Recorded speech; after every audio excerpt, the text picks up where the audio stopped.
కొంతమంది చూడండి, ఇంట్లో అత్త కోడల మధ్య ఏదన్నా చిన్న గొడవ అయితే ఈ కోడలు ఆ ఇంటి ఎదురామె దగ్గరికి వెళ్ళి, మా అత్త ఏముందో తెలుసా, నేను కాబట్టి ఆ ఇంట్లో కాపురం చేస్తున్నా, ఇంకొక ఆడదైతే. ఈ అత్త ఇంకొక ఇంటికి వెళ్ళి, అమ్మమ్మ వచ్చింది మా కోడలు, రాకాసి రంప, గయ్యాలి గంప, సూర్యకాంతానికి అక్క, పిచ్చి మొఖమా. వాళ్ళు ఏమన్నా నీ పంచాయతీ తీరుస్తారా? కొంచెం ఘాటుగా చెప్తా, నీ నోటి దురద కోసం చెప్పుకోవటమే కానీ వాడేమైనా నీ సమస్య తీరుస్తాడా?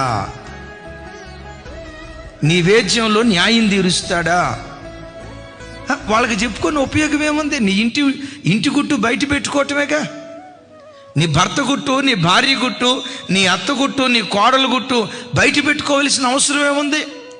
సరే, నీ ఇంటి గుట్టేమో జాగ్రత్తగా, అమ్మమ్మమ్మమ్మ, నీ ఇంటి విషయం ఎంత కూడా బయటకు తెలియదు. నీ ఇంటి విషయం ఎంత కూడా బయటకు తెలియకుండా భలే గుట్టు మనిషిగా ఉంటారు కొంతమంది. చూడండి, వాళ్ళ ఇంటి గుట్టు మాత్రం అబ్బబ్బబ్బో గప్చుప్ సాంబార్ బుడ్డి, సైలెంట్గా ఉంటారు. ఇక బయట వాళ్ళ దగ్గరకు వచ్చేసరికి చూసారా, 5 పైసల ఖర్చు లేకుండా గ్రామస్తులందరికీ మనము చేయనదేమనగా చాటింపేస్తారు. పరుని గుట్టు ఎప్పుడు బయట పెట్టద్దు, ఎప్పుడు బయట పెట్టద్దు.